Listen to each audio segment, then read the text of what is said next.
Hey, welcome back to Hey Sis, You First, where I created a safe space for you to heal, grow, and step into the person you were meant to be. I'm your girl Darcy, and this is where we stop pouring from empty cups and start choosing ourselves.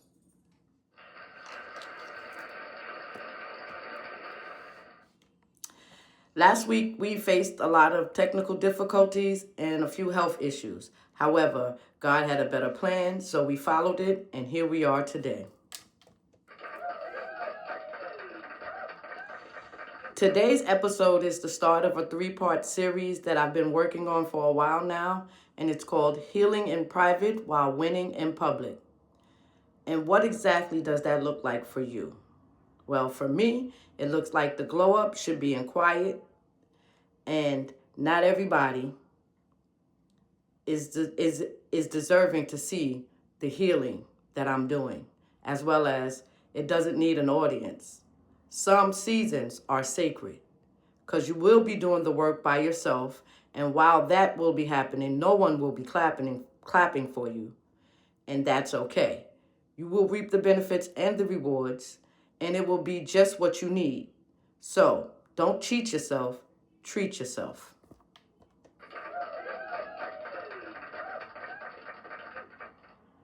I've noticed that a lot of us do this, and we do this out of habit.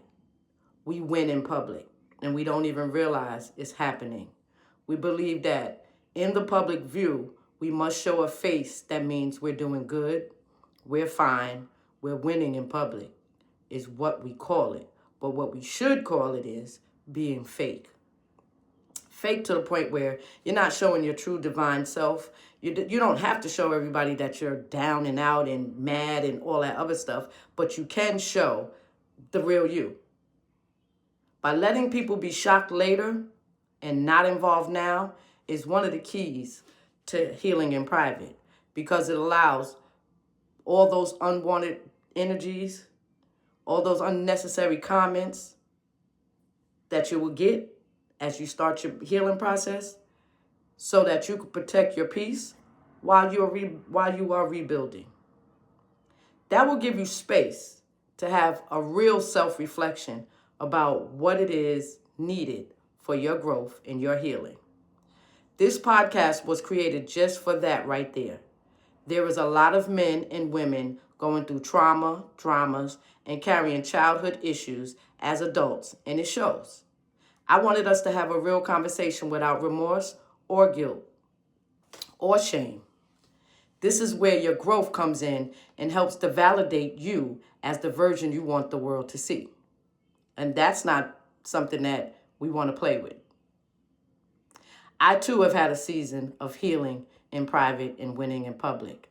And when I did start to see that my public winning was not as real as I thought it was, I had to regroup and start my process of healing in private. Now, I do have a story to tell, and I'm going to try to get through it. And if I don't, bear with me. On April 9th, 2017, everything I knew fell completely apart. The life I had April 8th did not know it would be turned upside down by morning, and I was ultimately devastated. I lost the love of my life, my partner, my world, my everything. And please believe me, I've had plenty of death in my lifetime, but this one hurt. This one rocked my whole core. It felt like it took my soul. And nobody, when I say nobody really knew what I was going through or what I was feeling. And for me, it seemed like nobody cared. I had counted on one hand who supported me through this time. And listen, this is not to make anybody feel bad. This is for me. This is my healing right now that I'm passing on to you. My healing process, should I say, that I'm passing on to you. Because, again, I could count on my hand how many people came through and supported me through that time. But I ultimately had to realize I really didn't need nobody but that one thing that came through. Because on the outside, I was still showing up for everyone, smiling, posting, being strong, but behind closed doors, all alone. I was in tears. I was hurting, and there was no one that could ease it. And when I say no one, there was no words, there was not one person. The only thing that came through that made me feel better was God. I remember one night screaming, crying, going through it, and I asked, how did I get here? And the crazy part is, I really wanted to talk it out loud, to have someone to listen to me without a prejudice, without a judgment. I just wanted to vent, not because I wanted the world to hear or see my pain. I wanted to heal from what I was feeling. I thought I needed support, but what I actually needed was space to hear myself, space to allow myself to hear myself. But something in me said, be still. And be still I did. And that's when I stopped explaining. I heard, oh, she thinks she's better. I stopped updating people. Then my phone stopped ringing. I stopped trying to prove that I was healing, and it got quiet, uncomfortably quiet. You couldn't even imagine the silence I had. But I also realized it was for a reason. That is when the reality of my trauma hit me like a bag of stones. I started facing the things I've been avoiding, like old habits, people I kept making excuses for, even the part of me I didn't want to admit needed work. I had to face that. And there was no likes for that. There was no comments cheering me on. Just me, just Darcy, doing the work. And God knows it was not pretty.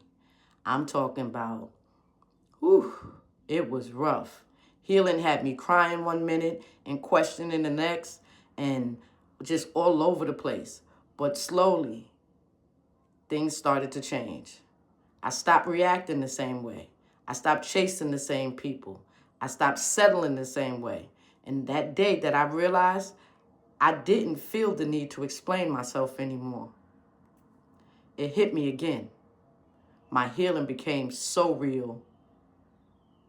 It was so real, I had to look at it.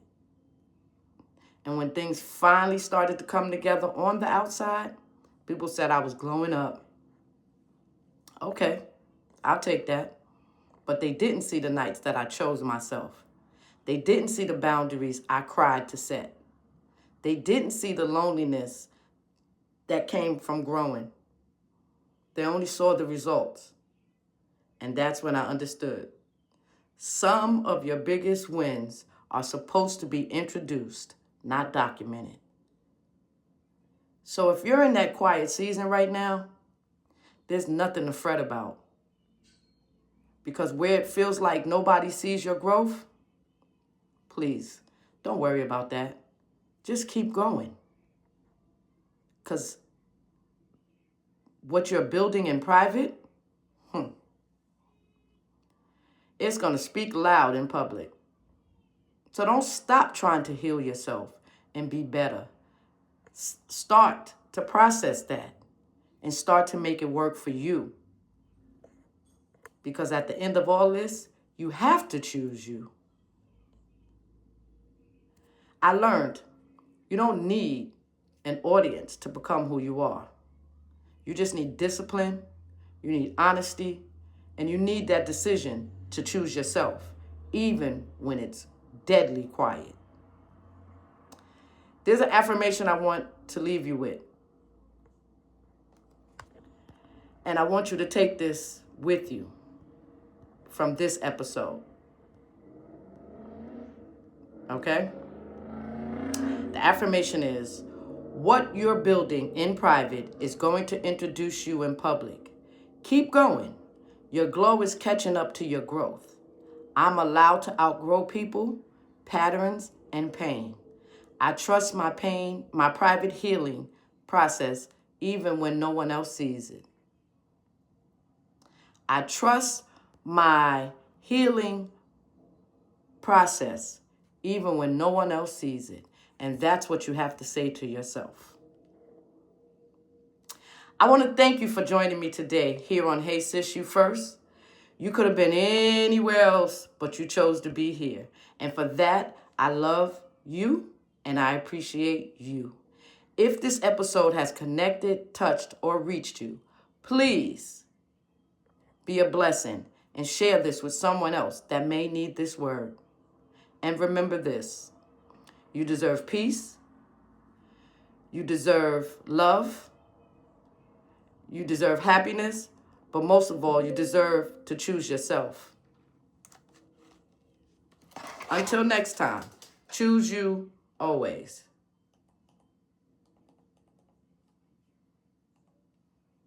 My music ain't playing, but it's coming. And make sure you like, subscribe, and share.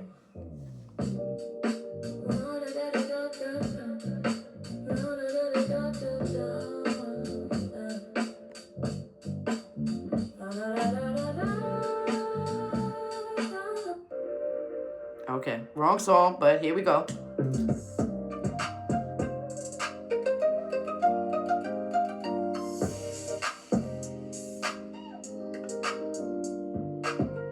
Don't forget, part 2 to this series will be up in 2 days.